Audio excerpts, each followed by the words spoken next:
오늘 벌써 우리 로마서 이야기 네 번째 시간입니다. 오늘은 로마서 1장 18절부터 23절 말씀을 통해서 모든 불행의 원인이라는 그러한 주제로 오늘 함께 말씀을 나누도록 하겠습니다. 요즘 우리 주변에 보게 되면요, 많은 경우가 스스로 자기 자신은 좀 불행하다라고 생각하는 사람들이 많이 있는 것 같습니다. 그들에게 가서 당신은 도대체 무엇 때문에 불행하십니까? 라고 물어본다면 아마 여러 가지를 대답할 것입니다. 어떤 분들은 직장이 없어서 나는 불행하다. 또 어떤 분들은 나는 돈이 많지 않아서 불행하다라고 말할 것이고, 또 어떤 분들은 공부를 내가 많이 하지 못해서 그것 때문에 내가 출세하지 못한 것 같다. 그래서 내가 성공하지 못했기 때문에 불행하다라고 말하시는 분들도 있을 겁니다. 또한 어떤 분들은 질병 때문에 내가 건강하지 못해서 불행하다라고 이렇게 또 말씀하시는 분들도 있을 겁니다.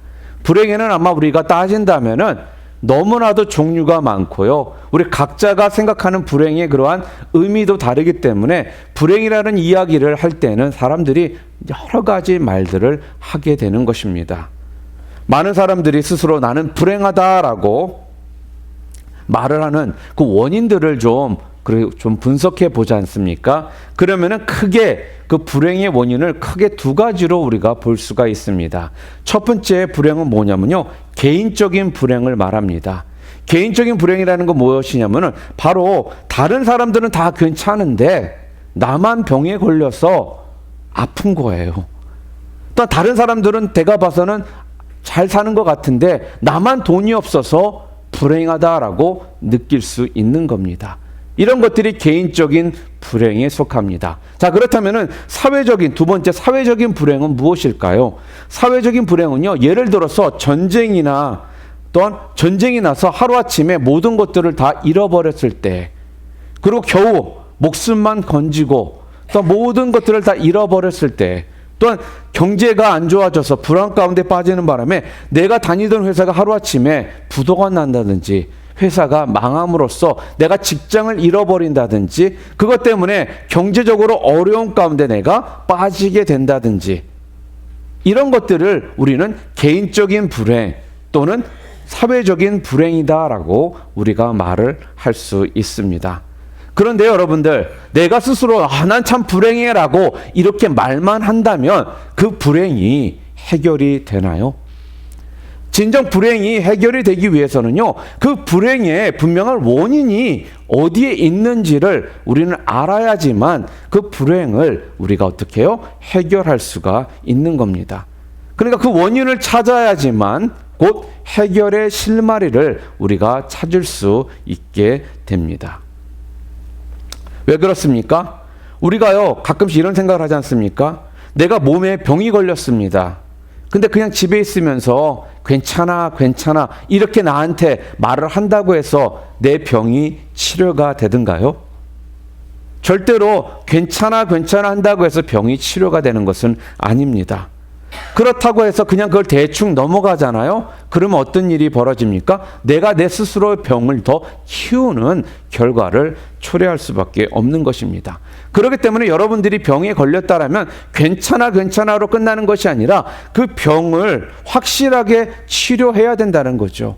그 병을 확실히 치료하려면 어떻게 해야 됩니까? 그 병을 치료하고 그 병을 고칠 수 있는 사람에게 가야지만 우리가 그 병을 치료할 수 있는 겁니다. 왜 그렇습니까? 비록 내 몸이 아픈 거지만 내가 왜 아픈지 또한 어디가 문제가 있는지는 나보다는 누가 더 잘 안다고요? 바로 의사 선생님들이 잘 아는 것입니다. 그렇기 때문에 우리는요, 의사 선생님을 찾아가서 그 원인을 알아봐야 되고 그때부터 내 병을 치료가 들어갈 수가 있는 겁니다. 왜냐하면 우리가 잘못해서 진단하잖아요. 그럼 그 진단을 잘못하는 바람에 큰 어려움을 당할 수가 있는 경우들이 종종 있다라는 것입니다. 내가 배가 아프다고 해서 맨날 활명수만 먹고 소화제만 먹는다고 해서 그것이 낫지는 않더라는 것입니다. 내가 배가 아프면요, 그거에 대한 분명한 원인을 찾아서 그것을 치료해야지만 내가 배가 안 아프게 되는 거거든요. 제가 신학교 다닐 때 함께 저와 공부하셨던 전도사님이 계셨는데요. 전도사님은 결혼을 하셔서 자녀가 둘이 있었습니다. 연년생 아들이 있었는데 이야기 가운데 둘째 가졌던 이야기를 저한테 해주시는데 이런 이야기더라고요. 첫째가 태어나고 나서 너무나도 빨리 둘째가 들어선 거예요. 그런데 이제 전도사님과 그 사모님은요, 둘째가 들어섰을 거라고는 상상도 하지 못했습니다. 그래서 어느 날 사모님이 속이 자꾸 미식미식거리고 그러니까 전도사님이 그랬대요. 자꾸 속이 미식미식거리는 건 다른 이유가 아니야. 뱃속에 회충이 많아서 그래. 이렇게 얘기를 했다라는 거예요. 그러더니 진짜로 본인이 약국 가서 회충약을 사다가 사모님한테 준 겁니다. 그런데 여러분이 알다시피 임신 초기에 이런 구충제나 회충제 같은 것들은요, 굉장히 태아에 위험하거든요. 그래서 그때 그 구충제를 먹고 나서 아이가 태어날 때까지 이 전도사님과 사모님은 어떤 줄 아세요? 아이가 건강하게 태어나기만을 그렇게 기도했다라는 거예요. 왜? 혹시라도 그 약을 먹은 것 때문에 아이가 잘못될까 봐. 아이가 혹시라도 또한 그것 때문에 장애아로 태어나지는 않을까. 이런 것들 때문에 계속적으로 기도하고 고민하고 근심하며 아이가 태어날 때까지 그렇게 힘든 시간들을 보냈다라고 그런 이야기를 하더라는 겁니다. 그래서 우리는요, 함부로 쉽게 진단을 하면 안 됩니다. 근본 원인을 분명히 찾기 위해서 무엇보다도 올바른 진단을 우리가 해야 된다는 것입니다. 마찬가지로 오늘날 우리 인간들도요, 우리가 겪는 많은 수많은 불행도 마찬가지라는 거예요. 모두 다 그 근본 원인이 분명히 있거든요. 그런데 그 원인을 제대로 알아서 치료를 해야 되는데 우리가 많은 경우 그렇게 하지 않더라는 것입니다. 자, 그렇다면은 성경은 도대체 오늘 우리 인간들이 겪고 있는 수많은 그 불행의 원인을 어떻게 보고 있느냐, 그 부분에 대해서 여러분과 함께 오늘 말씀을 좀 나누기를 원합니다. 성경은요, 뭐라고 우리들에게 말씀하고 있는지 아세요? 우리 오늘 인간들이 겪는 모든 불행의 근본 원인은 다른 것이 아니라는 거예요. 우리 인간이 바로 뭐예요? 하나님을 떠났기 때문에 그런 모든 불행의 원인들이 우리 가운데 오게 되었다라는 것입니다. 모든 불행의 원인이 무엇이라고요? 다른 것이 아니라 하나님과의 적대적인 관계에서 온다는 말씀입니다. 우리도 부모 품을 떠나잖아요. 집 나가면 그때부터 우리가 고생이다라는 이런 말을 하지 않습니까? 아마 고등학교 때까지만 해도요, 굉장히 우리 학생들 중에는 집에서 멀리 떨어진 대학을 가는 것을 굉장히 바랍니다.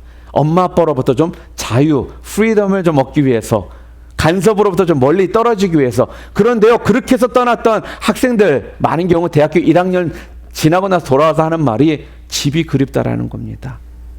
그 향수병이 생기고요, 엄마 아빠 잔소리 듣더라도 엄마 아빠 가까이 살았을 때가 좋던 시절이다라고 이렇게 말을 하는 경우가 참 많이 있습니다. 여러분, 성경을 보게 되면요, 성경에서는 자주 어떤 사건들이 일어날 때 그냥 하나님께서 그러한 사건들을 우리들에게 허락하시지 않는다라는 것을 우리가 매번 볼 수가 있습니다.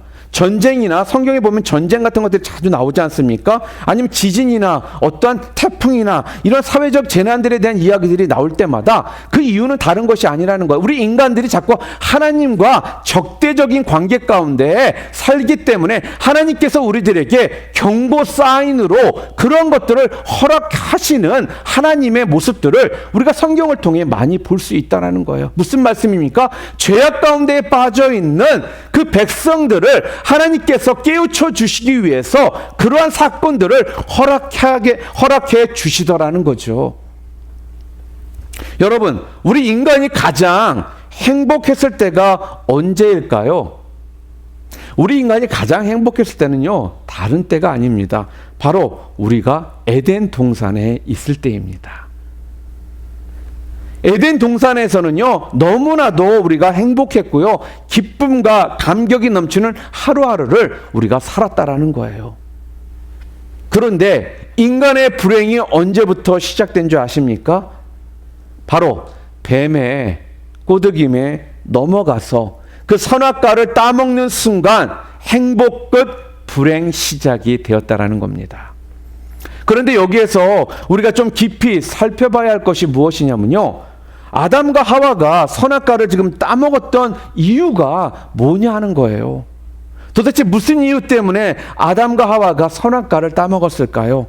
그냥 뱀이 꼬드겨서 따먹었습니다 라고 이렇게 말을 하신다면 뭐 우리 더 이상 할 말 없습니다. 그런데 뱀이 하와에게 와서 유혹을 하는 장면이 창세기에 나오는 것을 여러분과 저는 분명 알고 있습니다. 뱀이 와서 어떻게 유혹을 합니까? 이렇게 유혹하죠. 하나님이 참으로 너희에게 동산의 모든 나무의 열매를 먹지 말라고 하시더냐? 그렇게 묻습니다. 그랬더니 하와가 뭐라 그래요? 아니야, 다른 거 다 괜찮은데 바로 저기 동산 중앙에 있는 선악과는 먹지도 말고 만지지도 말라고 하셨어. 만약 그걸 먹는다면 아마 죽는다고 그러셨을 거야.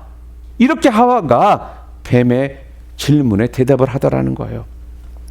정말 하와가 어리버리한 답을 분명 하더라는 것입니다.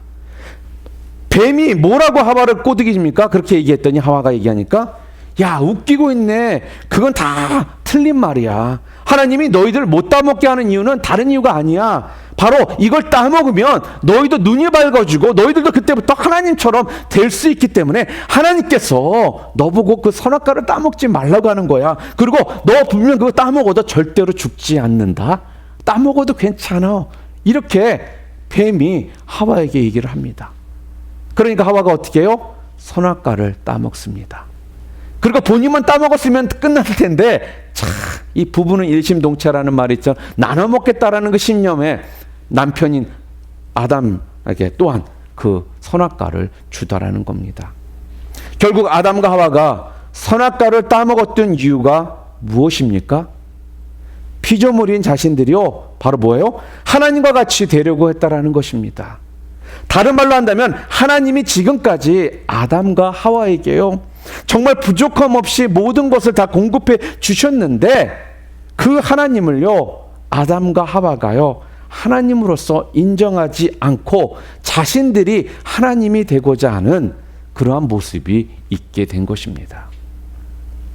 그 결과 어떻게 됩니까? 하나님과의 관계가 깨어지게 되었고요. 바로 인간은 그때부터 불행의 역사가 시작되게 되었습니다. 그 이후 어떻습니까?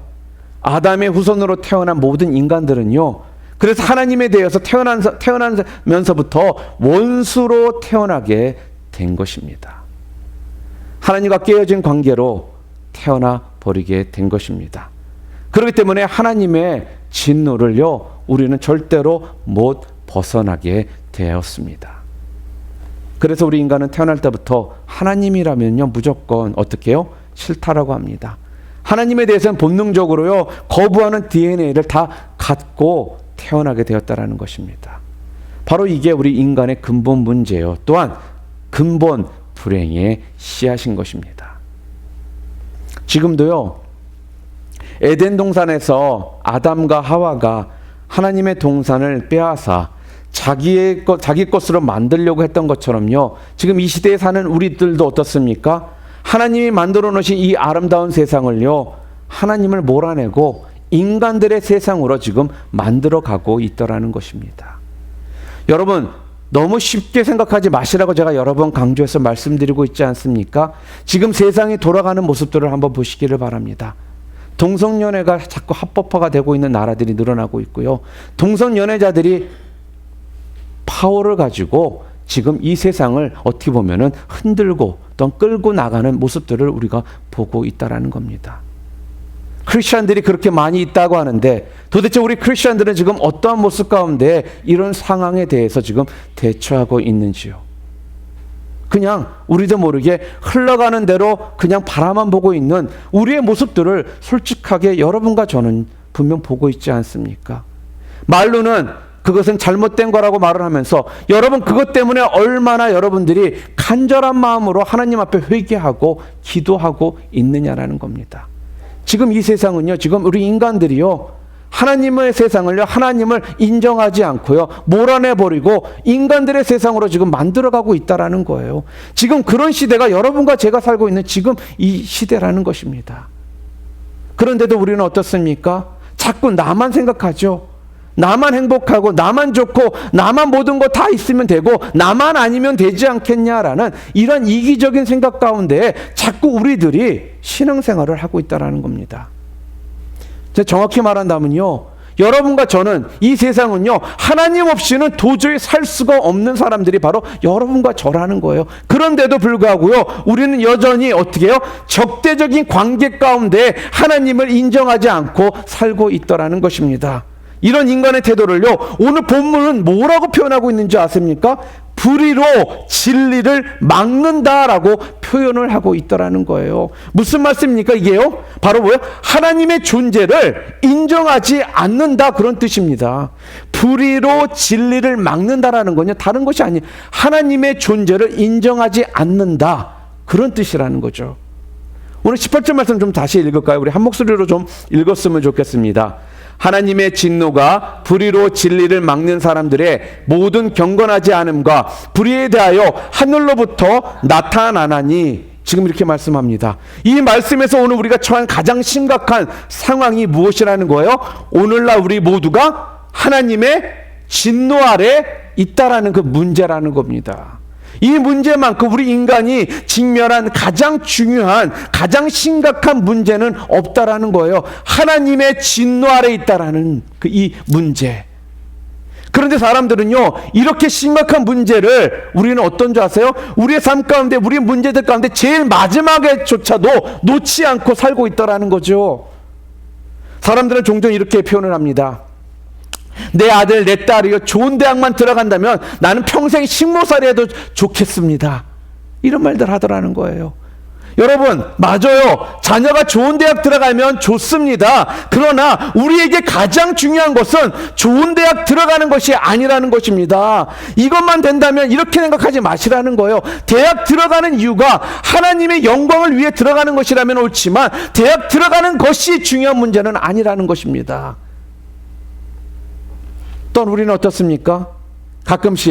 제가 가끔씩 그런 생각한 적이 있어요. 우리 집사람한테 이런 얘기를 몇 번 했었는데, 야, 내가 5cm만 더 키가 자랐으면은 당신 나랑 결혼 못했어.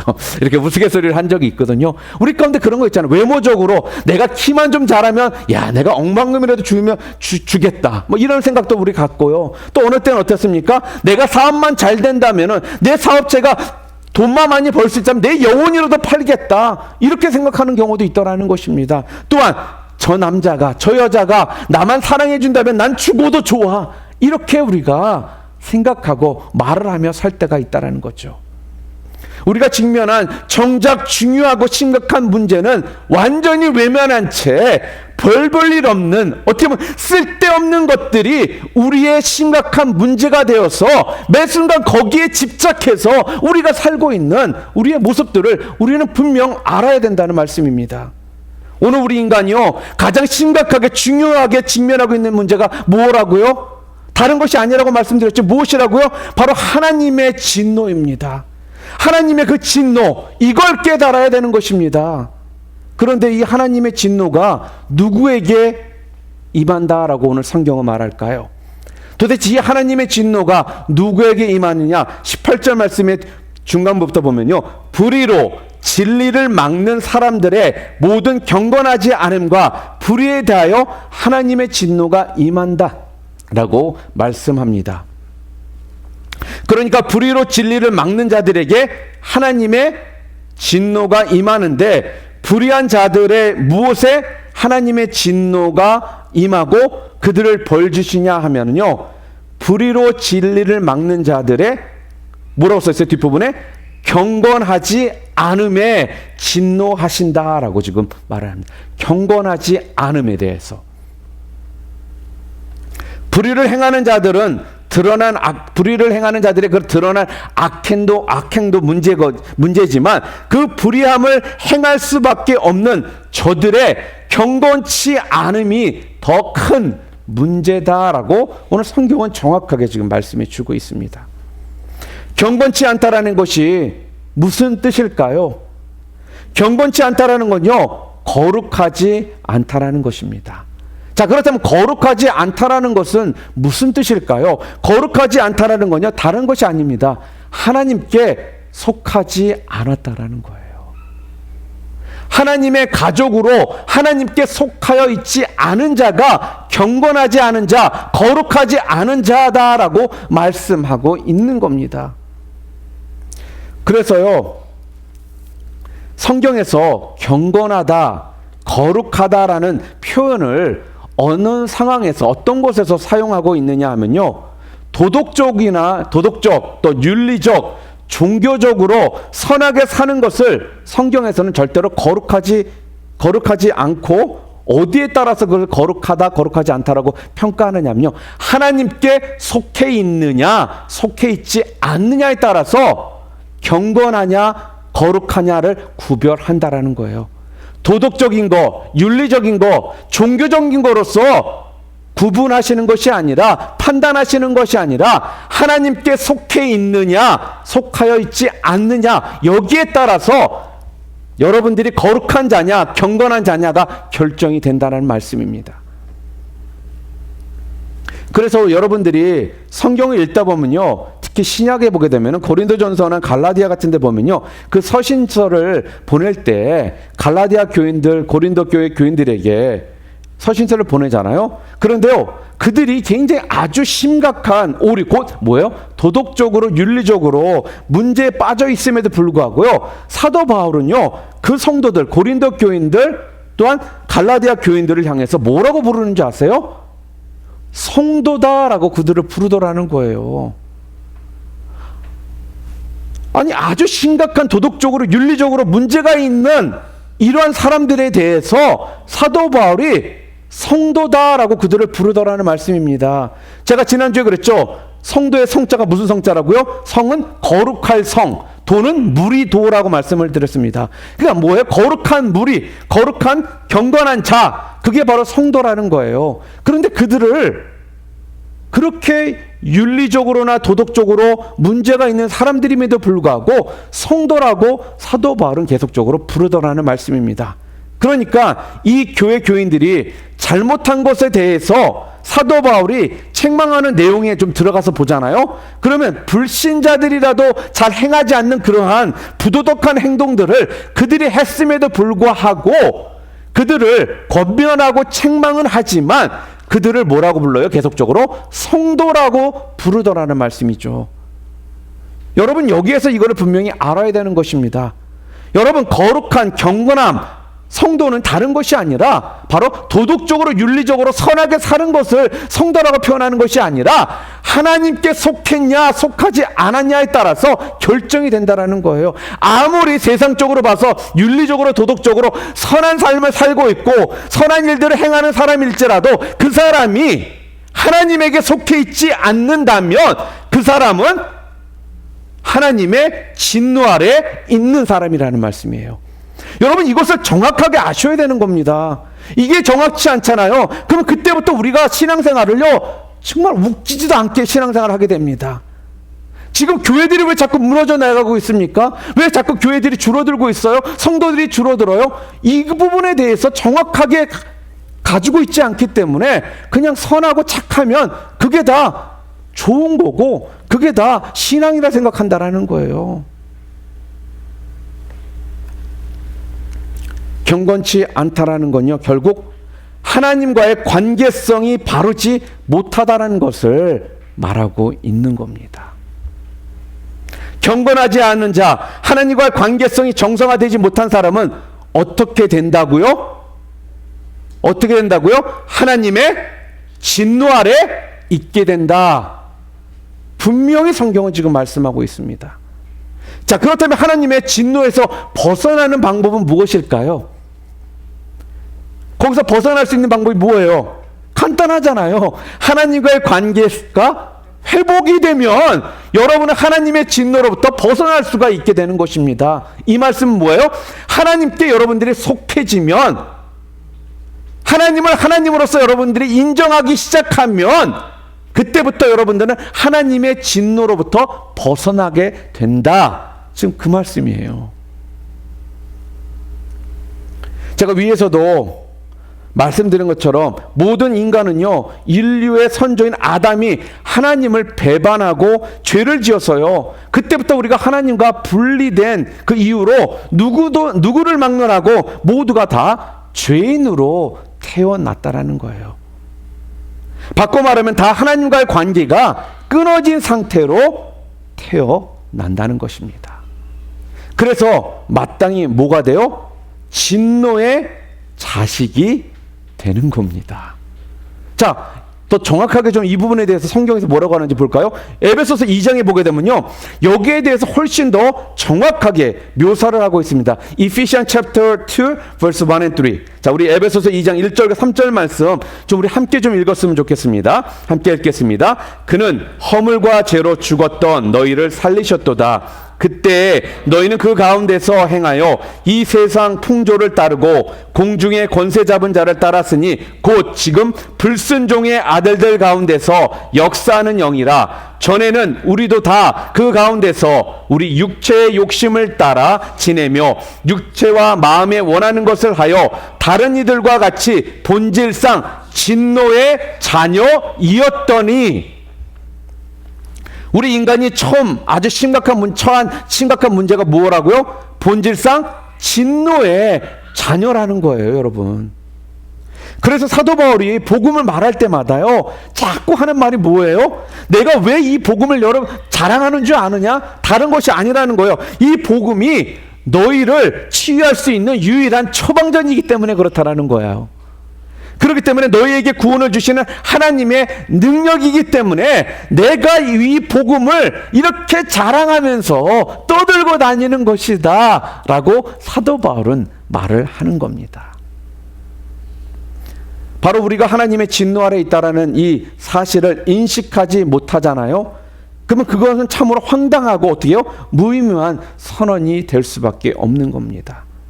그래서 오늘 우리는요, 무엇보다도 이 부분에 대해서 분명히 할 필요가 있습니다. 여러분과 제가 어떠한 처지에 있느냐, 또한 하나님과 우리의 관계가 정상화되어야 하는데 얼마나 이것이 심각한 문제인지에 대해서, 또한 그것이 우리의 영원한 운명과 어떠한 관계가 있는가, 이걸 놓치는 것보다 손해보는 일은 세상에 아무것도 없다라는 것입니다.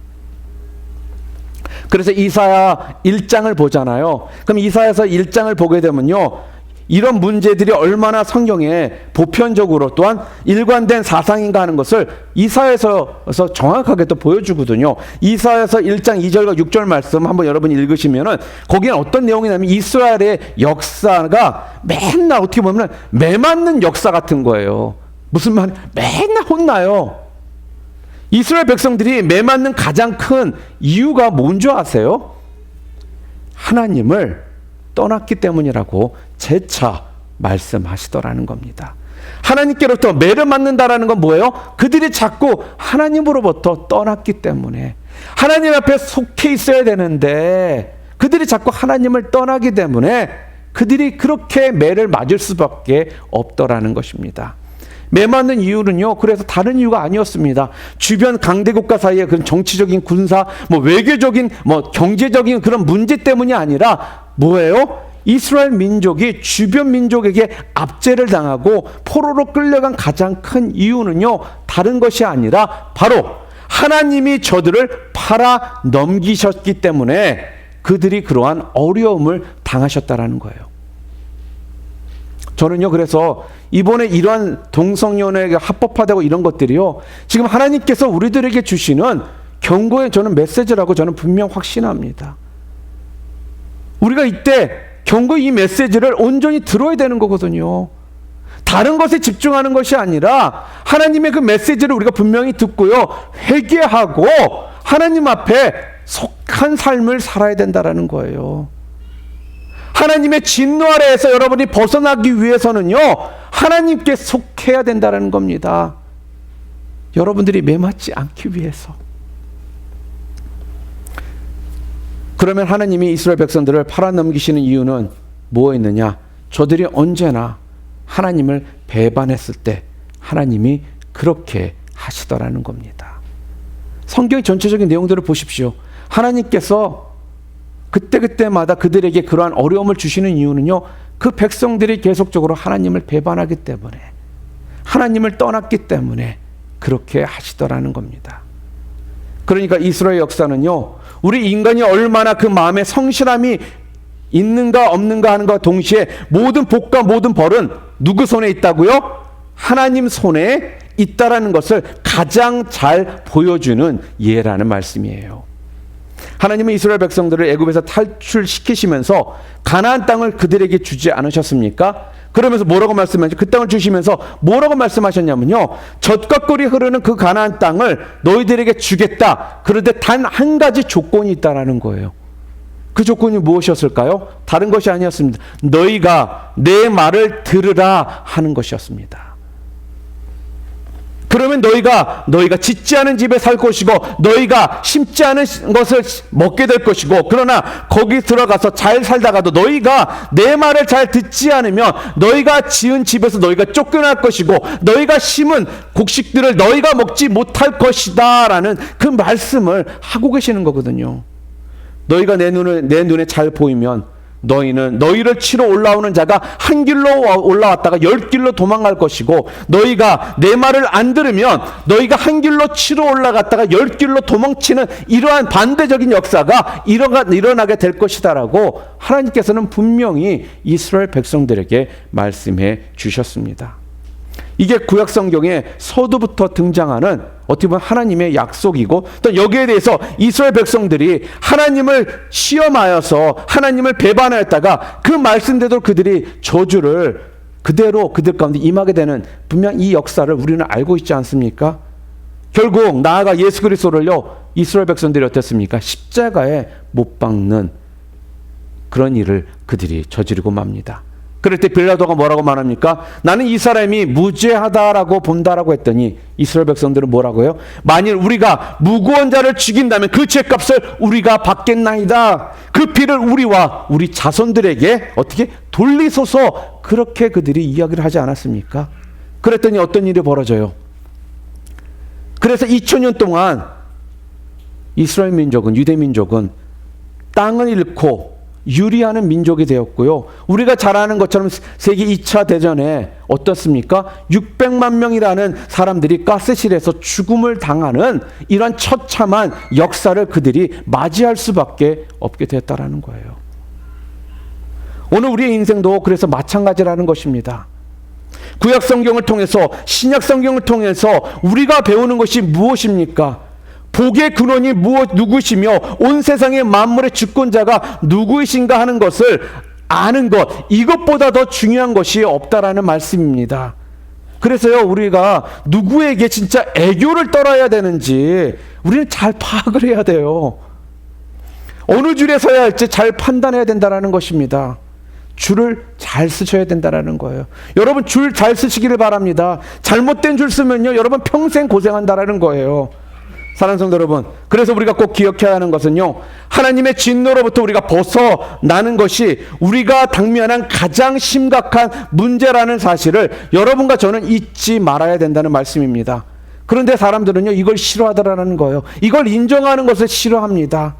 우리 기독교가 지금 무엇과 타협하고 있냐 하면요, 인간들이 가지고 있는, 정확히 말하면 그 자존심과 우리가 타협을 지금 많이 하고 있습니다.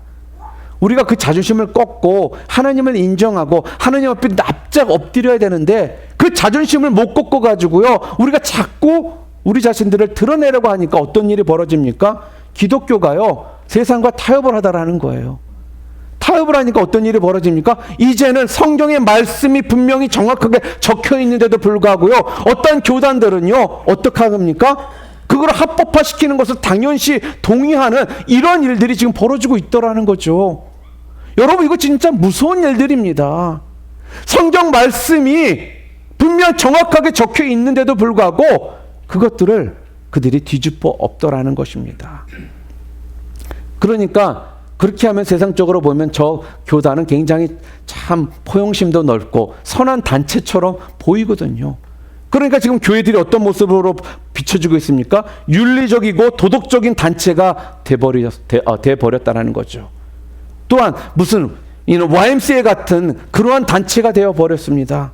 사회봉사를 자꾸 강조하고요. 이웃에게 선행 베푸는 것을 최고인 것처럼 말하는 어떻게 보면 구제단체가 되게 되었다라는 것입니다. 그리고 교회에 초청하는 전도지를 보잖아요. 그럼 요즘에 이런 전도지들을 우리가 많이 봅니다. 뭐라고요? 지금 괴로움 가운데 계십니까? 그러면 저희 교회로 오십시오. 외로우십니까? 슬픔을 당하셨습니까? 저희 교회로 오세요. 또 뭐라고 말합니까? 인생의 보람을 여러분 찾고 싶으십니까?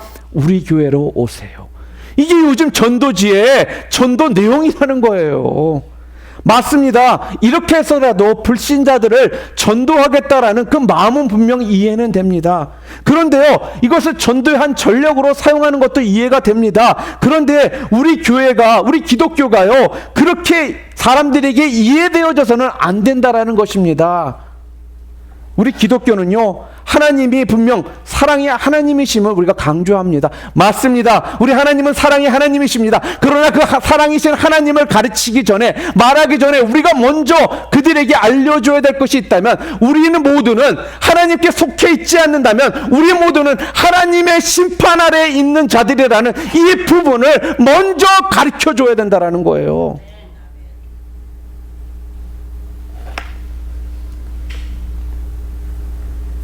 하나님과 우리 사이가 지금 어떤 관계 가운데 놓여 있는지를 알려줘야 된다는 말씀입니다. 그래서 기독교가요, 요즘 세상에서 세상적으로 사람들한테 좋은 모습으로 비춰지지 않는 경우들이 있습니다. 왜요? 그들의 마음에 상처를 줄 때가 있고요. 또한 자존심을 깎는 도전적인 메시지를 줄 때가 있거든요. 많은 사람들이 그래서 어떻게 보면 미운 종교가 되어버려 있습니다. 사람들이 그렇죠. 왜 우리를 자꾸 죄인이라고 하느냐. 나는 얼마나 선하게 잘 살고 있는데 너 기독교도 너희들이나 잘하라고. 너희들 뭐 사랑의 하나님 찾지만 너희들 보니까 사랑도 없더라면서 이렇게 세상 사람들이 우리를 바라보고 우리한테 손가락질을 하고 있다는 겁니다. 그런데요, 여러분 잘 보세요. 마태복음 3장에 가잖아요. 그러면 침례 요한이 등장하는 장면이 나옵니다. 마태복음 3장 7절과 8절 말씀 우리 좀 함께 읽었으면 좋겠습니다. 함께 읽겠습니다. 요한이 많은 바리새인들과 사두개인들이 침례 베푸는 데로 오는 것을 보고 이르되 독사의 자식들아 누가 너희를 가르쳐 임박한 진노를 피하라 하더냐. 그러므로 회개에 합당한 열매를 맺고. 참, 아니 좀 기왕이면은 사람들을 회개시키려면 좀 말을 좀 부드럽게 나이스하게 좀 하면 좋겠는데 정확히 보면 오늘 성경 말씀은 독설이에요. 이건 지금 독설. 굉장히 강한 어조로 지금 말씀을 하고 있거든요. 세상적으로 참 여러분 하나님의 말씀으로 여러분 살려고 굉장히 지금 노력들 하고 있는 모습 좋습니다. 참 공부들도 많이 하셨군요. 그런데 꼭 하나 이것만 더 있으면 좋겠네요. 누굴까요? 우리 예수님 믿어야 되거든요. 우리 커피라도 한잔 하면서 인생에 대해서 좀 우리 함께 좀 나눌까요? 이렇게 좀 부드럽게 접근을 하는 것이 아니라 느닷없이 지금 뭐라고 말을 해요? 독사의 자녀들이라는 거예요. 그러니까 뭐예요? 얼굴 껍질을 확 벗겨버리는 이러한 독소를 지금 성경에서 침례 요한이 지금 말을 하고 있다는 겁니다. 이 독사의 자식들아 누가 너희더러 임박한 진노를 피하라 하더냐. 여러분 이게 얼마나 듣는 입장에서 기분 나쁘고 자존심 상하고 소스라치게 놀랄 일입니까? 여러분이 아마 생각하실 때에도 이런 식으로 얘기하면 누가 예수님 믿겠느냐, 아마 여러분 그렇게 생각들 하실 겁니다. 그런데요, 성경은요 늘 이런 식이라는 거예요. 좋게 이야기할 수가 없더라는 것입니다. 뭐에 대해서는요? 분명 본질에 대해서만큼은 좋게 얘기하지 않고 분명하게 강한 어조로 분명히 선을 분명히 그어서 말씀을 하시더라는 겁니다. 오늘날 기독교는요 아주 분위기 좋고 심리적인 위안을 주는, 그래서 끼리끼리 모여서 서로 좋아, 사랑해, I love you, 우리 함께 있으니까 좋죠, 위로가 되죠, 이러한 집단이 되어버렸다라는 겁니다. 더 이상은 하나님의 진노가 무엇인지, 심판이 무엇인지, 지옥이 무엇인지 이런 말을 우리 스스로도 하지 않는 우리의 모습을 너무나 쉽게 본다라는 거죠. 아마 그럴 거예요. 야, 치사하게 지옥하고 천국으로 자꾸 우리를 겁주냐? 야, 꼭 그렇게 전도해야 되느냐? 이렇게 말할 수 있겠지만 무엇이라는 겁니까? 성경은 이 부분에 대해서는 절대로 좋은 투로, 나이스한 어조로 말하고 있지 않다라는 것입니다. 왜 그럴까요? 이게 무엇보다도 중요하고 심각한 문제이기 때문에 좋게 부드럽게 얘기해서는 여러분이나 저나 들어먹지를 않기 때문에 그렇다라는 거예요. 강한 어조로 성경은 지금 이 부분에 대해서 심각하게 우리들에게 말씀해 주고 있습니다. 세상은 그렇죠. 행복을 말하고 기쁨을 말하고 어떻게 하면 우리 세상 사람들이 선행을 하면서 좋게 발런티어 하면서 이런 일 하면 이것이 좋은 거다 이렇게 얘기를 할 수가 있을 겁니다. 그러다 보니까 교회도요 그러한 단체화가 되고 있더라는 것입니다. 보람 있는 인생을 살고 있고 뭔가 나만을 위해 살지 않고 남을 위해 내 것을 내어놓을 수 있는 인생이 됐다라는 것을 자기 스스로가 위로하고 뿌듯하게 여기더라는 것입니다. 아니요, 그렇게 여러분의 위치를 여러분들은 확인하시면 안 된다는 겁니다. 여러분이 분명 확인해야 되는 건요 다른 것이 아니에요. 지옥 가면 어떡합니까? 주님이 다시 오셨을 때 주님께서 내 이름 불러주지 않으시면 어떡할 겁니까? 이 질문이 우리 가운데 있어야 된다는 거예요. 이 문제를 먼저 해결해 놓고서 그 다음에 다른 것을 우리가 해야 한다는 말씀입니다. 이거는요 고상하게 고급스럽게 얘기할 문제가 아니라는 말씀이에요. 그냥 슬며시 가장 중요한 그 핵심은 빼버리고 다른 것으로 얘기를 할 그런 것이 아니라는 것이며 아니라는 말씀입니다. 그래서 시편 1편에도 보게 되면요 성경은 복은 모든 이런 식으로 언급되어 있는 걸 우리가 여러분 볼 수가 있어요. 성경 시편 1편 1절과 2절 우리가 잘 아는 성경 말씀이죠. 복 있는 사람은 악인들의 꾀를 따르지 아니하며 죄인들의 길에 서지 아니하며 오만한 자들의 자리에 앉지 아니하고 오직 여호와의 율법을 즐거워하여 그의 율법을 주야로 묵상하는도다. 지금 복이 뭐라는 거예요? 하나님과의 관계가 정상화되고 하나님과의 관계가 더욱더 돈독해지고 하나님과의 관계가 깊어지고 긴밀해지는 것, 그것이 뭐라는 거예요? 복이라는 것입니다. 그래서 복이란 시편 1편 1절에 나오는 것 같이 사람들이나 악한 것들이나 세상과 긴밀한 관계에 서 있지 않다라는 거예요. 여러분이 세상과 가까워지고요 악한 것들과 가까이 있다라면 그것은 복이 아니라는 것입니다. 오늘날 우리의 병이 뭔 줄 아세요? 바로 하나님으로부터 오는 이 모든 복들을 우리들이 어떻게 하냐면요 자꾸 하나님께서 우리들이 이 땅을 통해서 주시고자 하는 그 복들을 우리 스스로 걷어차면서 자꾸 하나님으로부터 멀어지는 삶을 사는 것이 자기는 잘 살고 있다라고 생각한다라는 겁니다. 그리고요 마지막에 모든 심판을 하실 때 그 심판을 결정하시는 분은 우리 하나님이신데 지금 다른 것에 우리가 어떻게 해요? 목을 메고 그것이 옳은 방법이고 옳은 길이라고 생각하며 우리는 지금 살고 있다는 거죠. 하나님께서 마지막에 심판을 하십니다. 여러분, 우리가 요구하는 것으로 심각한 문제들을 여러분 절대 외면하지 마시기를 바랍니다.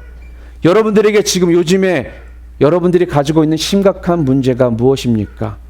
여러분의 자녀들이 좋은 대학 들어가는 것이요? 아니면 여러분이 건강해져서 더 오래오래 사시는 거요? 아니면 더 행복하게 사는 거요? 아니면 결혼하는 것이요? 아니면 더 좋은 직장을 찾는 거요? 아니면 돈을 많이 버는 것입니까? 도대체 요즘 여러분들 가운데 가지고 있는 심각한 문제가 무엇입니까? 여러분, 행복이란요 쌀쌀한 날씨에 분위기 좋은 카페에서 좋은 흘러가는 좋은 팝송 틀어놓고 커피 한 잔 마시며 밖을 쳐다보면서 이렇게 사는 것이 그게 행복이 아니라는 것입니다. 좋은 차를 타고요 예쁜 옷을 입고요 가족과 함께 맛있는 음식을 먹고 아니면 가족과 함께 좋은 푸릇푸릇한 그런 동산에 올라가서 거기서 피크닉을 하면서 지내는 것이 이것이 행복이 아니라는 것입니다. 행복이란 바로 하나님과 나와의 그 관계가 회복되어서요, 하나님의 심판으로부터 우리가 벗어나게 되는 그 상황이, 그때부터 진정한 행복이 시작이라는 거예요. 그것이 있어야지만, 그 관계가 회복되어야지만 여러분 가운데 진정한 행복이 여러분 가운데 임할 수 있는 겁니다. 사랑하는 성도 여러분, 하나님과의 관계가 지금 어떠십니까? 어떤 문제가 여러분들을 붙잡고 있습니까? 먼저 여러분들이 하셔야 될 것은 다른 것이 아니라 하나님과의 관계를 회복하시는 여러분들 되시기를 바랍니다. 하나님께 속한 삶을 사시는 여러분들 되시기를 바랍니다. 절대로 이것을 놓치지 마시기를 바랍니다. 하나님을 놓치지 마시기를 바랍니다. 우리 인간이요, 자존심이 있어서 가끔씩 이 자존심 때문에 객기를 부리는 경우들이 많이 있지 않습니까? 그런데요, 참 동물들도 그렇더라고요. 아프리카에 코끼리라는 녀석이 아주 웃기는 구석이 좀 있다고 합니다. 무엇인지 아세요? 아프리카에서 코끼리에게 덤비는 맹수들은 거의 없다라고 합니다. 뭐 코끼리가 등치가 원체 크고 힘이 세서 그런 것도 있지만, 코끼리들은 무리 생활을 해요. 함께 무리를 져서 함께 생활하기 때문에 어떠한 맹수들이 코끼리를 덤비거나 코끼리한테 달려들지 않는다고 합니다. 그런데 한 번은요, 아프리카에서 이런 일이 있었다고 합니다. 아마 이 이야기를 들으신 적이 있는 분들 아마 있을 거예요. 기차가 지나가는데 선로에 커다란 코끼리 한 마리가 딱 서 있더래요. 그래서 기차가 비키라고 정적을 끼 올렸습니다. 그런데 비키라고 올렸는데 이 코끼리가 비키질 않는 거예요. 아마 코끼리도 여태까지 자기가 살면서 자기한테 함부로 비키라고 저렇게 소리를 지르는 이런 경우는 아마 처음 당해서 아마 자존심이 굉장히 상했을 수 있을 거예요. 만약에 그랬더라도 혼자만 있었다면 슬쩍 지는 척하고 모르는 척하고 지나갔을 텐데 암컷들이 딱 지켜보고 있었던 거예요.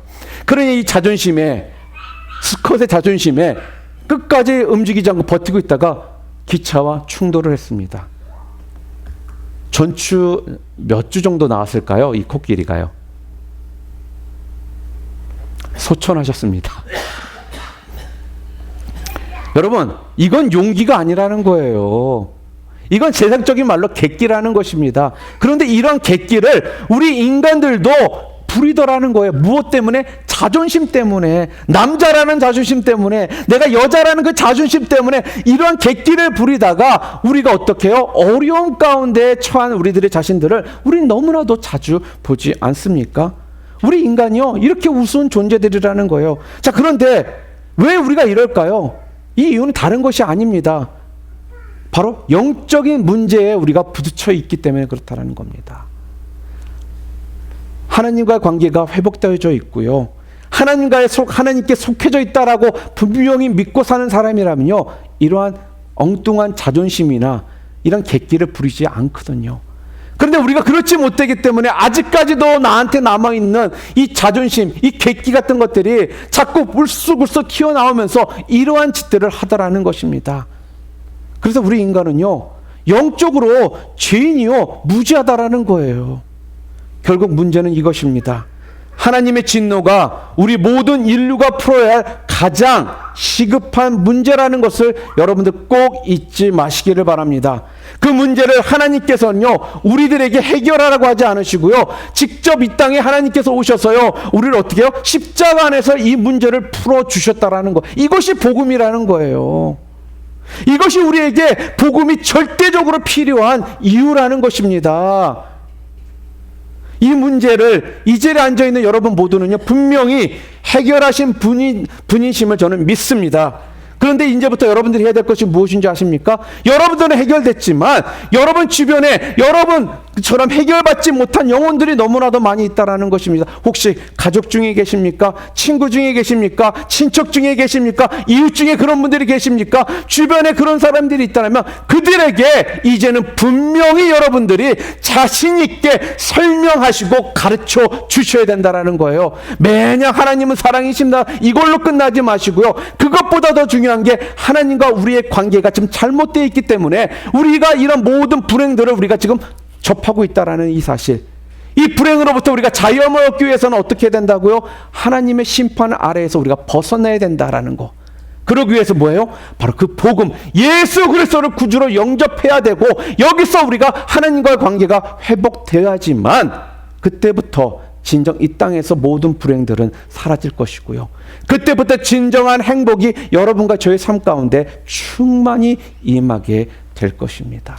제가 바라기는 우리 눌라피 누비전교회는요, 죽어가는 이 세상을 향해서요, 빛이요 소금으로서 분명하게 주님께서 불러주신 교회라고 믿습니다. 영적으로 그래서 여러분과 저는 깨어서요, 무엇보다도 당연히 우리가 심각한 문제는 이 하나님의 진노의 그 심판의 문제를 해결해서, 또한 이것을 부끄러워하는 자들이 아니라 당연히 그들에게 가르쳐주고 증거함을 통해 이 세상 사람들 모두가, 주님을 몰랐던 사람들이 복음을 받아들이고 그것을 통해 진정 하나님 안에서 행복을 누릴 수 있는 그런 귀한 그 일들에 여러분 모두가 쓰임 받으시기를 주님의 이름으로 축원합니다.